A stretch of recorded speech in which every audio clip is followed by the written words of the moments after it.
Is anybody on yet? Hi, this is Laura Shumway. I was waiting for people to filter in on the phone Okay.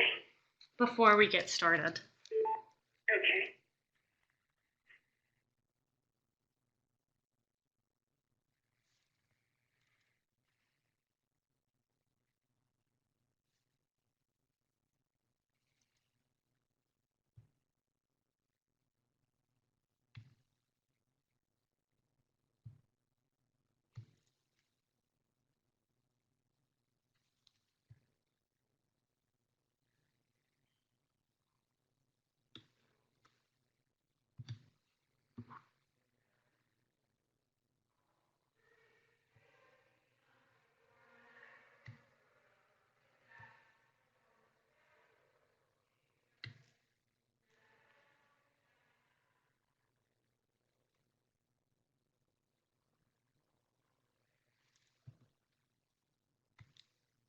Okay, I guess we will get started. So I wanted to start off by saying good morning, first off, and wanting to initially discuss the email I sent yesterday. So I know that the email I sent yesterday confused people, and I'm very sorry about that. So I want to clarify what I was talking about when I talked about the training. I was taking down your names from the participants list here in the Adobe Connect. So I'm not going to go around and have everybody introduce themselves, but I hope you can get logged into the Adobe Connect if you're participating. So first off, and I know Shira's on the line with me too, and Dwayne, so you guys can feel free to clarify at any point. But I sent the email yesterday about the 303D meeting in Shepherdstown, usually referenced as we call it the ELI meeting. But the reason I sent the email is because we have been planning on having a separate track, but piggybacking on that meeting, the 303D meeting that always occurs, but having a separate track for the DMC coordinators, or the DMCs, so includes the word coordinator, but including the DMCs so that we could train you on the data systems which comprise the water quality framework, and then get that training track laid out. I do realize that there will be some conflicts. So some people are already 303D coordinators and may need to attend that meeting too. And so if you guys when you respond to me and you have a conflict, please let me know. So either indicate yes or no on whether or not you're attending. And if you've already emailed me, that's fine. But email me yes or no if you plan to attend, if we have this DMC separate track, and then whether or not you would have a conflict of interest going to the 303D meeting information. And so we don't have an agenda set yet because we want to know who can come before we say, yes, we're doing this. So it's kind of determining whether or not we will have the training there at the DMCs. And then once we figure out who will be in attendance, we can then shape the agenda with you guys and follow up with a survey of sorts. So after we've looked at these trainings, what do we do next, and what else do we want to learn? Cher or Dwayne, do you guys want to add anything to that? Nope, that sounds good. Yeah, sounds good to me too. Okay, does anybody have any questions? Yeah, Laura, this is Chris Jensen, and I'm kind of curious. I'm looking at your message to know you envision a training that's 3 days long as well, or I'm not quite understanding that. What you're envisioning for the training? Yeah, so they would be concurrent sessions with what's going on with the 303D meeting. We might share a little bit. So like there's going to be an introduction on the morning of Wednesday in the 303D meeting section. So we might combine with them on that morning. But we do actually plan on being in separate rooms, doing separate trainings from that point on. So it would be a total of 2 days because you only go to half the day on Friday. So it would be Wednesday afternoon, all day Thursday, and then Friday morning that DMCs in the 303D group would be separate. Okay, and then in terms of the support that you're offering, is that in addition to happening now for the 303D coordinators, because we actually are separate in Region 8, and I know that their planning is in a more advanced state. So we're trying to coordinate with them now, and it would be helpful to know if this support is in addition to what's already being offered for the meeting. Shara, can you speak to that?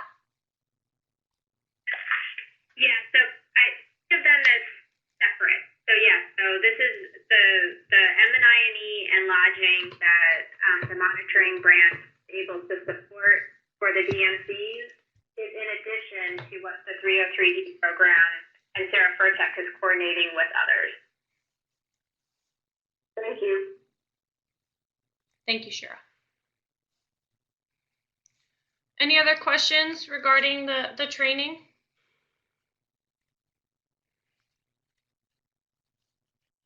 Okay, perfect. I also sent you guys a doodle poll about getting the new trainings on your schedule. I'll be sending those out within the next week of scheduling the new trainings based on the responses of the doodle poll. One of the first things that we're going to do, depending on whether or not we're doing the DMCs, is a meeting to just coordinate and maybe not train, so we can all coordinate what's going on with the DMC role in our regions. What is it that we need to flesh out if people have further questions to make sure that's nailed down.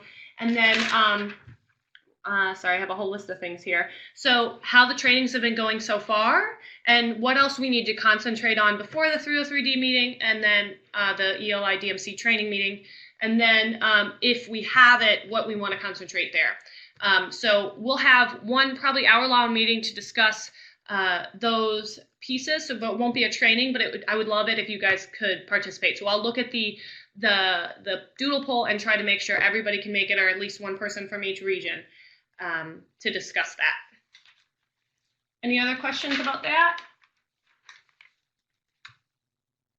And I know not every region is on right now, so I'm going to send out a follow-up email regarding what we talked about today to everybody, so that they know what I was talking about when I was talking about the conference and what we would do for the DMCs and the training there, as well as that one meeting that we want to do to just get all our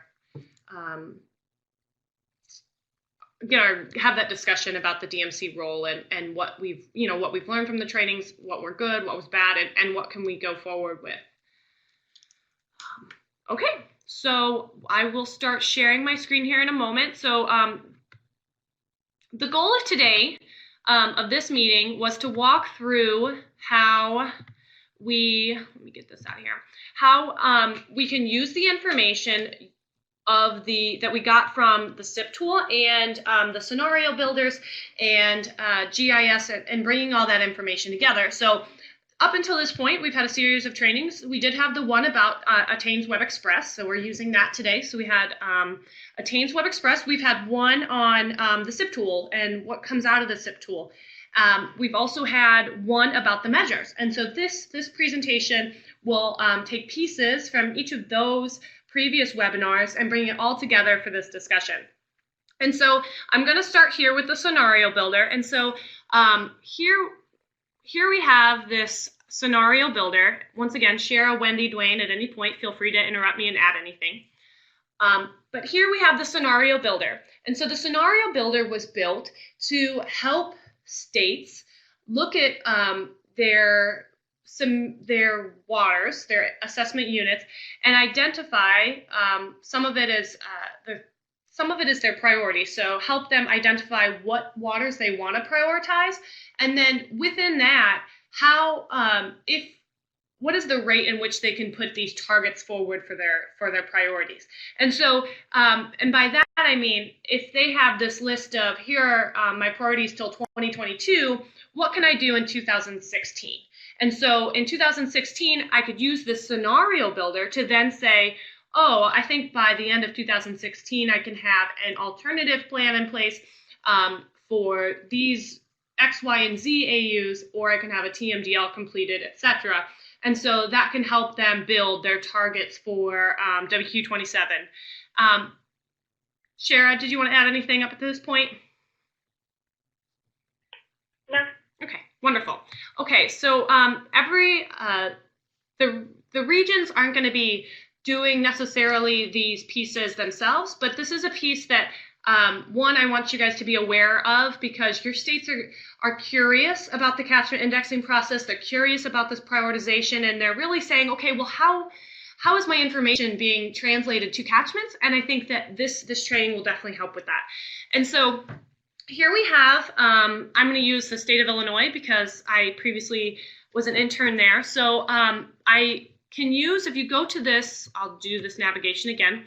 If we go to the home page here on the Attains Web Express, you log in. And so over here on the top right, we have the 303D measures. So we can click on that.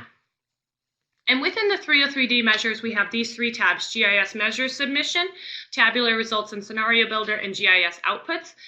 You guys are probably pretty familiar with this GIS measures submission. We did talk about this in the Attains Web Express discussion, but that's where people are submitting their priority GIS information. And then we have the tabular results and scenario builder.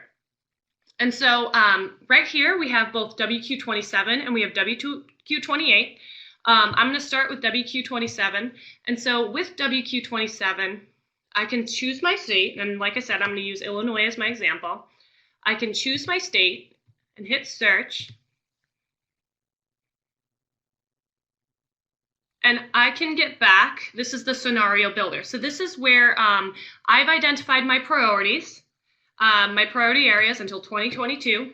And then this is what EPA, along with their contractors, processed and put up here. And so within here, within this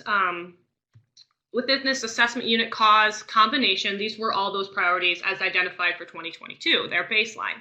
And so you can use these radio buttons on the side here to say, I want to change what plan type is associated with each assessment unit ID. And so this is good for just figuring out what you want to target, like I said, for the next year. And because we're reporting on the measures every fiscal year, not just the 2022 idea. And so as you can see, the plan type for this one says alternative plan in place. Some people in their baseline cycle already have plan types identified. I did change that earlier, so they actually didn't. So you can go through and you can say, okay, I'm going to go to the next page here just for demonstration purposes. And I'm going to say, I want to select the Baptist Creek. I want all the information from the Baptist Creek. And I think that this year I can do a TMDL for that. And so here, when we go down to plan type here at the bottom, there's another drop down. And so it says apply plan to all selected causes. And so because I selected these, I can now change what plan is associated with that information. And so we can always go back to resetting the production values to my baseline, because while I'm working through the scenarios, I can go back and say, I want to scratch everything I've done. But you can then select TMDL in place, alternative plan in place, or protection plan in place for those. And so I'm going to say a TMDL in place. And then once you select that, let's say that's what I plan on doing in 2016, you can apply the plan type to select causes. And so now, if we look at the list, we can see that Baptist Creek was updated to TMDL in place. And then our information is changed over here on our universe and baseline results. So that, if you notice before, I should have pointed this out, when we had this this pie chart describes the scenario that I'm building. So this first one is the baseline results. So we have the state priorities with at least one plan needed. So the ones that we have identified for 2022. And then we have this green sliver, one that already has plans in place, which is possible within someone's priorities. But when I build the scenario, I could say, okay, well, I selected 8 assessment units, and I think I'll be able to do a TMDL for those 8 assessment units. It'll update the green portion of the chart. That being said, because WQ27, as Shara described in our discussion last week, is an all or nothing measure, we all plans need to be in place for that assessment unit. So if I had only selected 2 of these Baptist Creeks and left dissolved oxygen, that wouldn't count, because I said that I want to do both causes for Baptist Creek, not just the one. And so if I only did just one cause, it wouldn't count as a plan in place, because all plans are not in place in that location. At this point, I want to take a step back and make sure people are comfortable with what I just described. Does anybody have any questions or want me to demo any portion of it?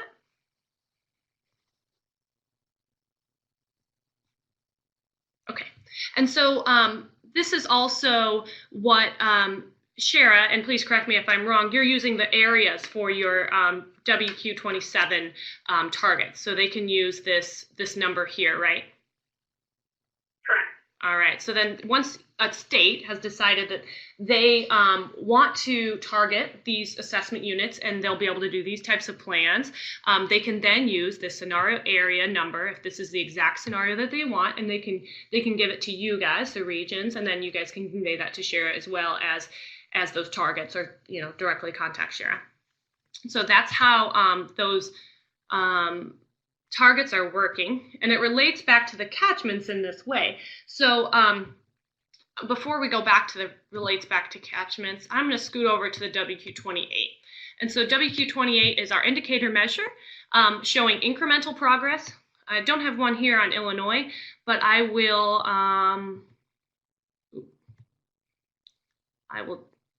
use Massachusetts.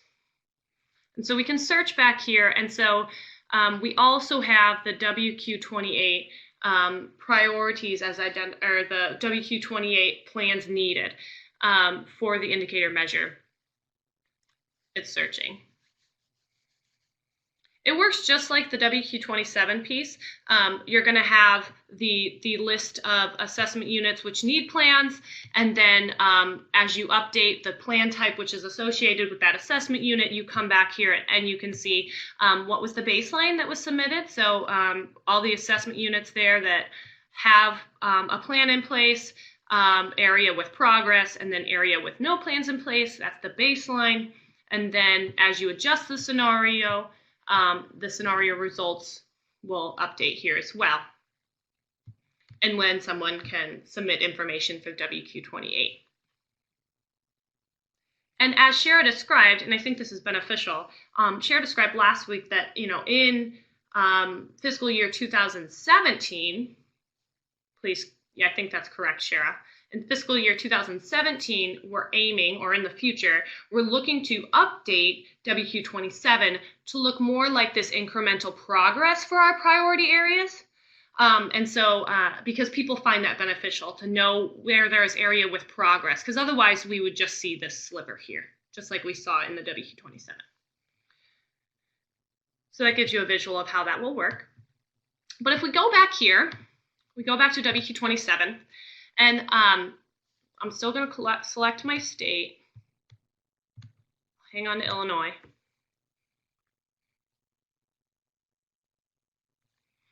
So let's say I'm very happy that with the plan types that are here, and I want to see how that looks geospatially. So people are saying, okay, I'm putting in these assessment units, and you're giving me back this scenario area, but I don't know how that looks and how that's relating to catchments. And so what's really nice about this is when you adjust these scenarios with the plan types, you can go in here and you can say, what are the catchments currently qualifying for WQ27 in my scenario builder above?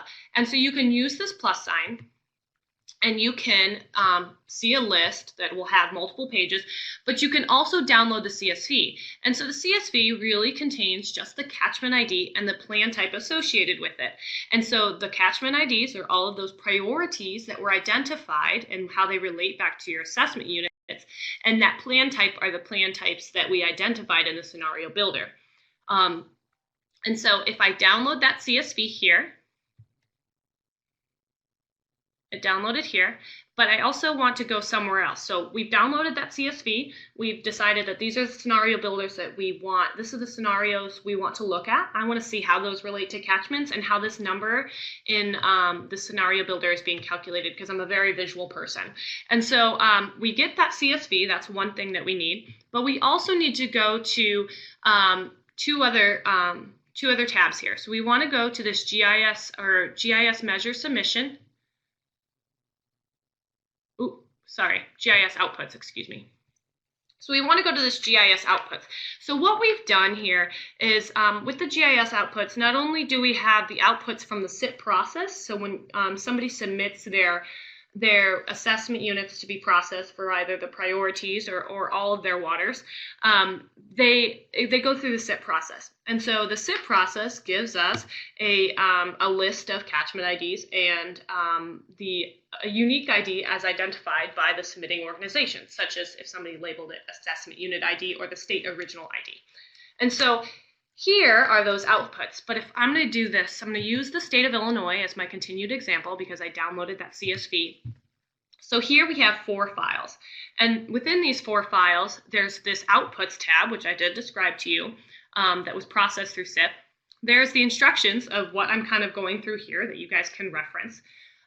There is the GIS file name and ID column. So this document, and let's open that up. This document tells me what column in the original GIS file that was submitted by the state is the assessment unit ID column. So some people might call it different, but they call it AUID. I know Delaware calls it AU_ID, but it's important to know exactly what that's called for this purpose. And then we also have the state catchment map. And so this is a map package that you can download. Opens up in ArcMap.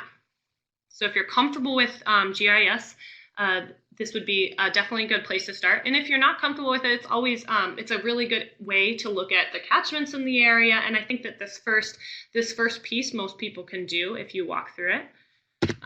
4 seconds left to download.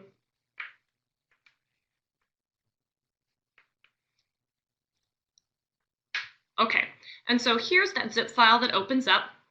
And here's that map package, and it says type ArcGIS map package. There's a README about what is in the map package, but we're not going to take the time to read that right now. So you can double click that map package and it'll open up. And what we'll see is we will see all the state boundaries for the entire lower 48. We'll also see the catchments for each state. There is also a NHD snapshot for each state in there as well. We're actually having a little struggle with the service on that one right now, but we'll get that resolved and we'll let you know when that's fixed. And that's this one. It's not necessary for this purpose, but it's always just good to have and see where their flow lines exist. And so this is what you have. And so it zoomed in right to the state of Illinois. All this dark area are all the catchments, and then we see the outlines of all the states. So we've downloaded the map package, and we know what ID is in the data set. So now we need our ID in the state submitted data set in the state original GIS file. And now I need to go get that file. So let's say I want to look at the WQ27 submission of GIS from the state of Illinois. So I'm going to filter to that. And what I did there, I just hit the state. And I scrolled down here and I said Illinois. And so here are those GIS files in which they've submitted before. And this is, once again, really easy. You just click and it downloads. I already have them downloaded. I'm not going to download them again, as you can see here. But now, so we have the GIS file name AUID. We have the catchment map. We have the output from the CIP downloaded, or the scenario builder, excuse me. And then we have the state original GIS files. So I am going to open this up.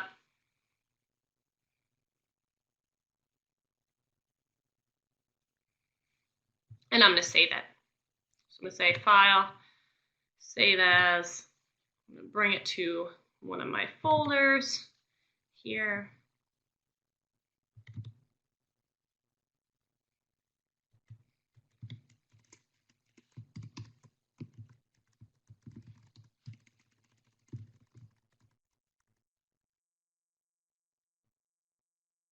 Now I can save that.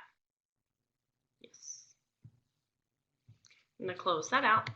And I'm going to go back to this map package that I downloaded. So now we can get started in ArcMap. Okay, so the first thing I want to do is, let's say I want to see how I changed my scenarios, and I want to see where those plans have updated here. So I first want to add in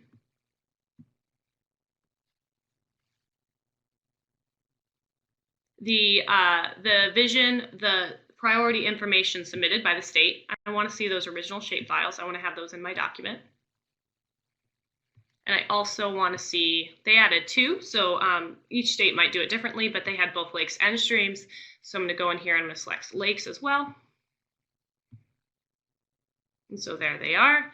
But now I want to say, okay, well, how do those scenarios relate back to the catchments so I can see that geospatially? So I like to bring in the CSV file that we downloaded. So here we go. Here's that CSV that I just downloaded. So those are the ones that we use, that we said, okay, here's the scenario I built and I want to see what that looks like. I can add here. And then to do that, anybody who's really familiar with GIS, and if you're not, I'll show you exactly how you do it, but you just join this file in with your catchments. And you can do that by right-clicking catchments. Sorry, spacing, and hitting join. So it is the feature ID in my catchment file, and it's the catchment ID in my scenario builder file that we want to relate them on, because those are the same ones. And I'm going to say OK. And so now, if I want to see the scenarios in which I've built, I can go to this catchment table. I can hit Properties. I can go to Symbology, and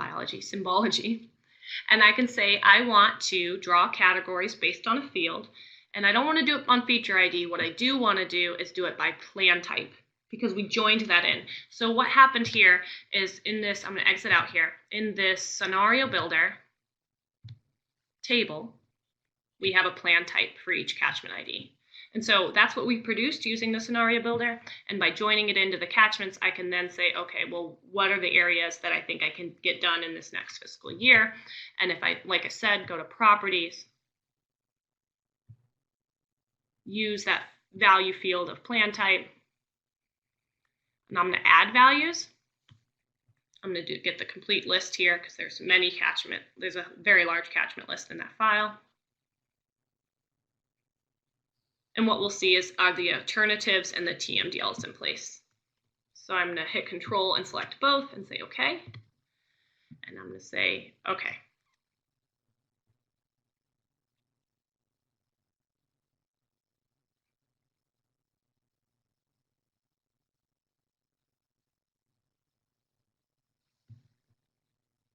It's a little bit difficult to see, but what I'm going to do is, I know there's some over here. Make this a little bolder color. Yellow. Okay. So here is the ones that I selected that it would be an alternative plan in place.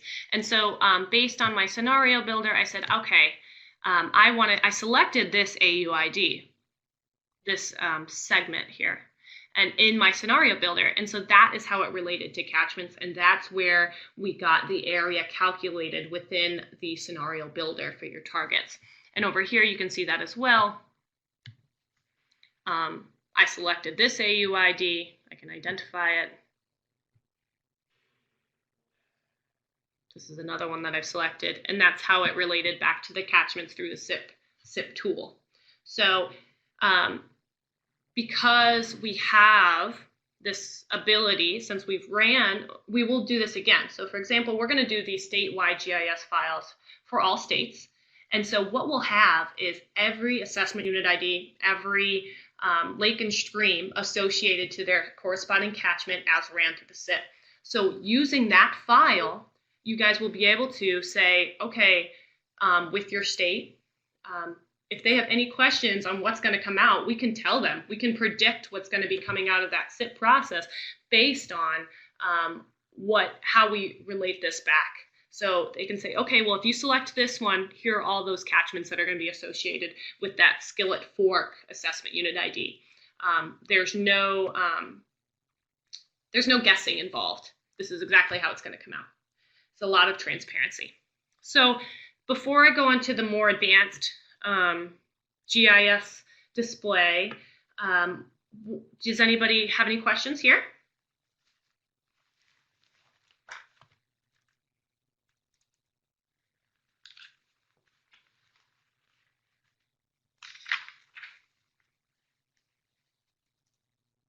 Does anybody on my team have any comments?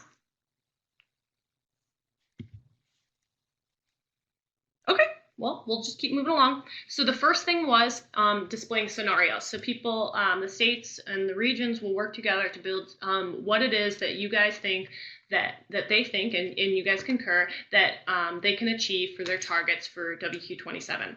And so this is how we can do that, and this is how we can display that and say, okay, well, actually, I don't know if I can get this assessment unit ID done, which is, you know, outside of the catchments, but it also a lot of transparency here, so we can definitely see how this information is being processed, and it's clear. Here's another thing. I'm gonna go back. I'm gonna remove this join because in the next step I don't want to have any surprises. So I'm going to remove the join. Okay, so the next thing we can do is within the, so we have our visions. Okay, we have the information processed through the CIP.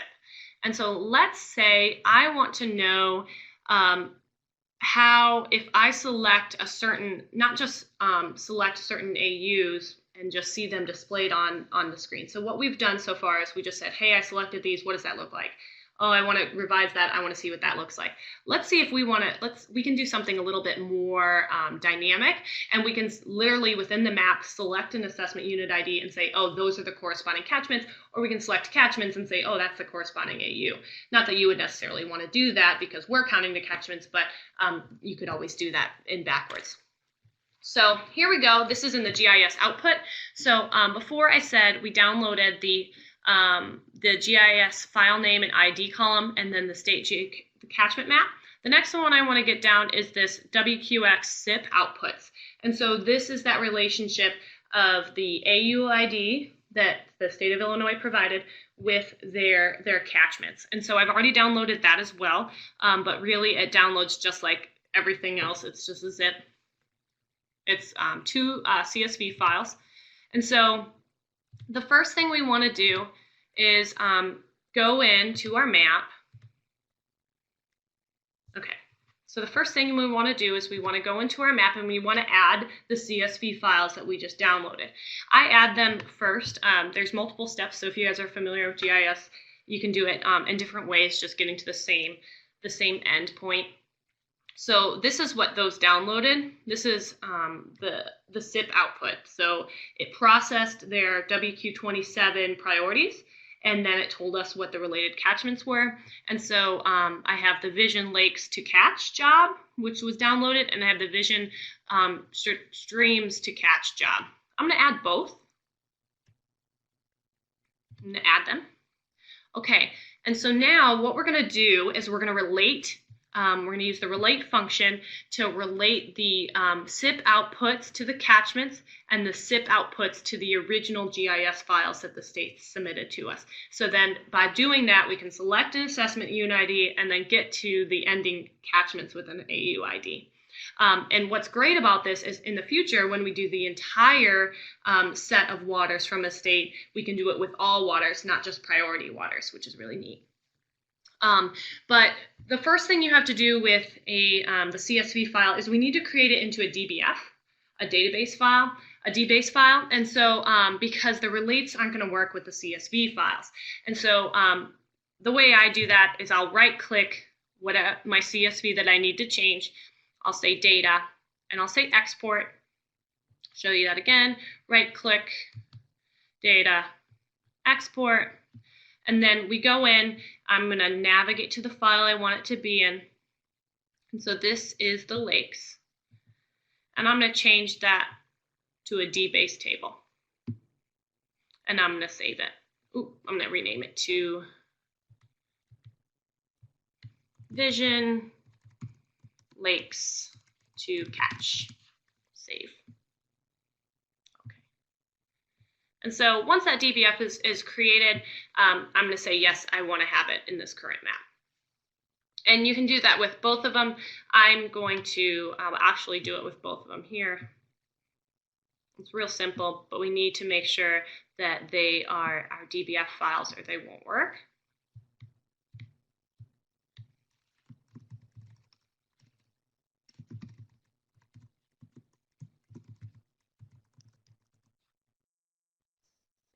Again. Wonderful. Okay. So now I don't even need to see those CSV files anymore because I'm not going to be working from them. I'm not working from this either. I'm just going to close them out. I'm going to go back to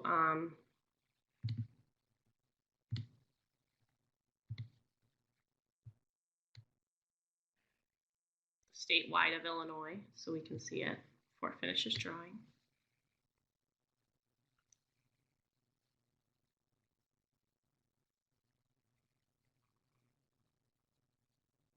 Okay, so now we have the output of the CIP, so the relationship of our states' priority areas.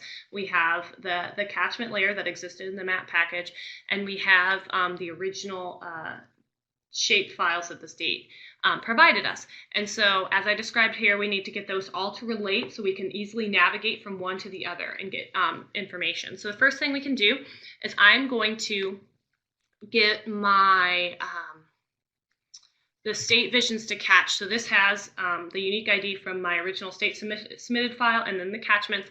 So what I first want to do is I'm going to take this catchment file, I'm going to right click, and I'm going to relate that file into, I want it to be to the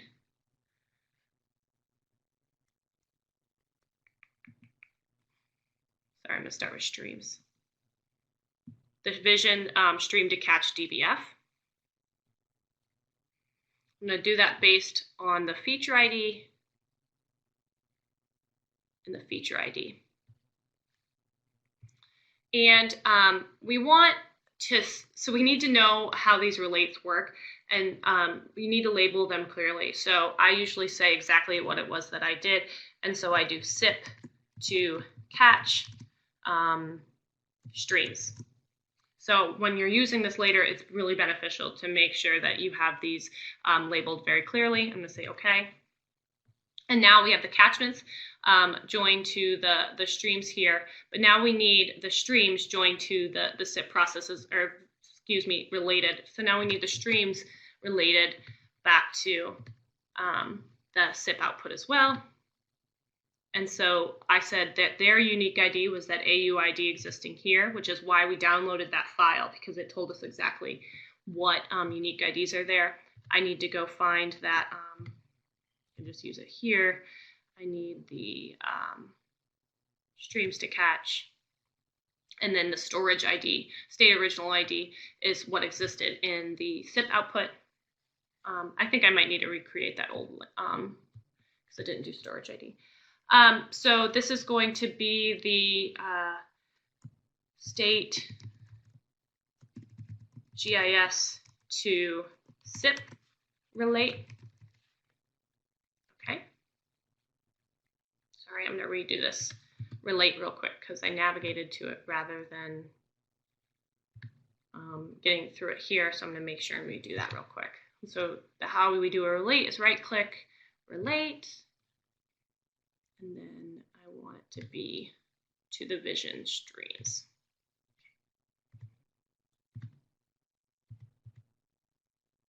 Okay, we're good, but just to double check. So CIP to catch streams relate.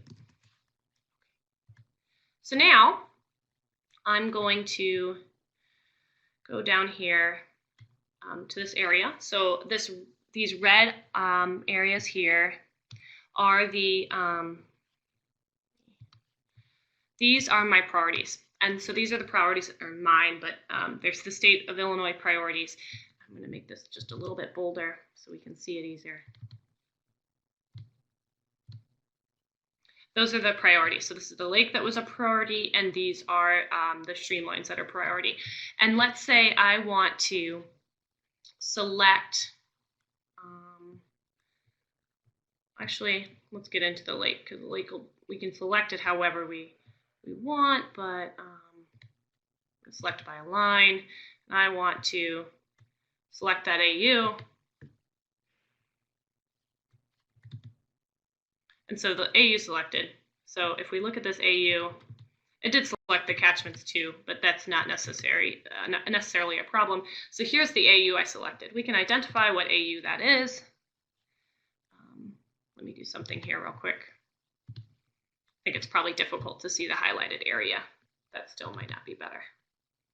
Just hollow it out. Okay. So now we can see the selected AU.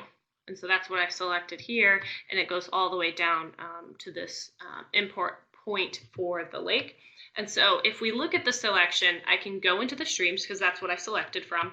I can go in and say open attribute table. And it says down here at the bottom, 1 out of 101 selected of my priorities. And so we can see that one big muddy river.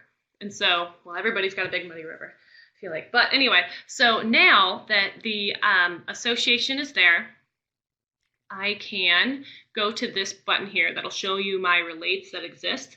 And so within that AU, I can now say, okay, bring me over to the CIP output file.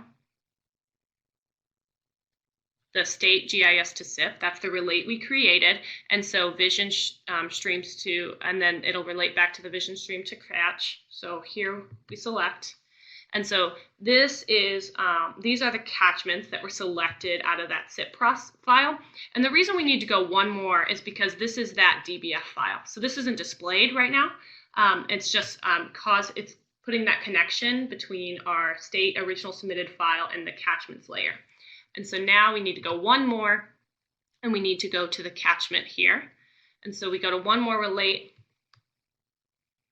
And if we look at the map now, we can now see if based on that one assessment unit, here are all the catchments that are associated with that AU. And so I really want to emphasize in this is that I just like the transparency of all this. So there's no question about what's going on with our counting process. And as we know, like, we don't necessarily want everybody to worry about those, but people do regardless.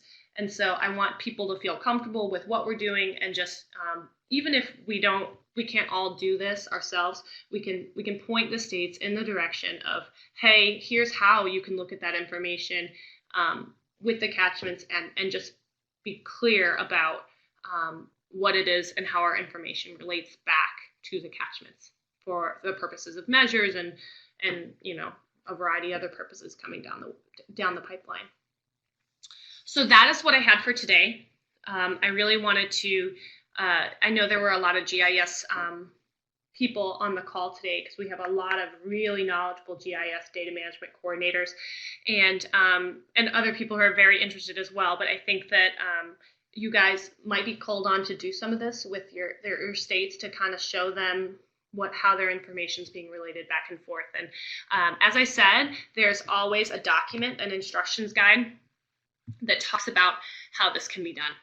And so it goes through the where to start. So there's the files you will need, a lot of screenshots, the section 1, which is when I said we use the scenario builder and we joined it to the catchments. It walks you through how to do that. And then the sections 2 and 3 are using the, you can select an AU and then you can get those corresponding catchments to be very aware of how the information is being processed.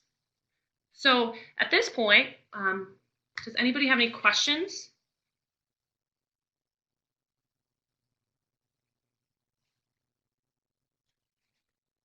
Or comments?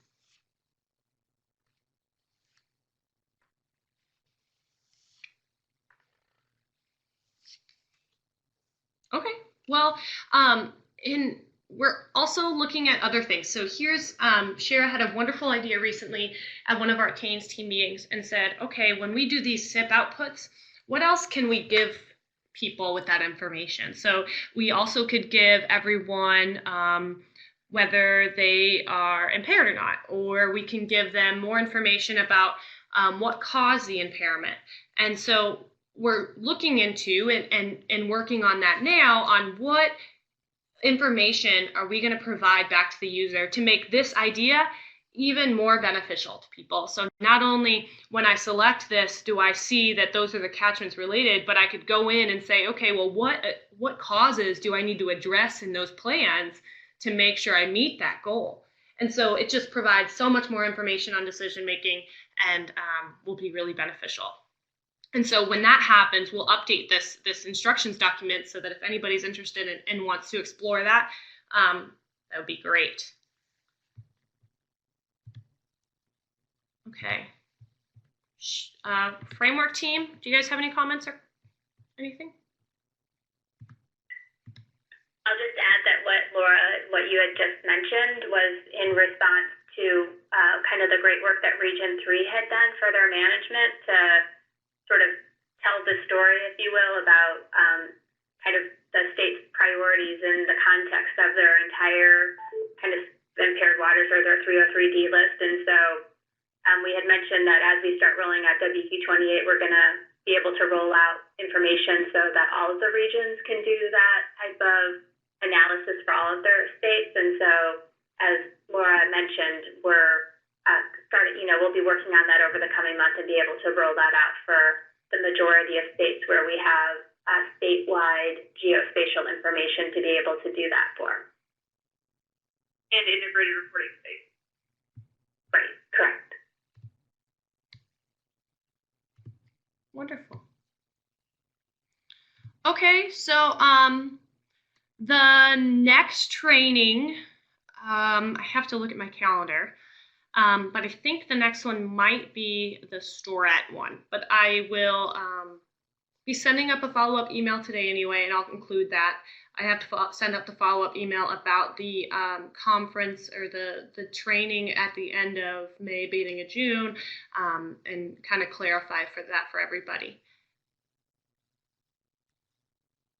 Okay, so if you guys need anything else or you have any questions about this, as always, feel free to email me or call me.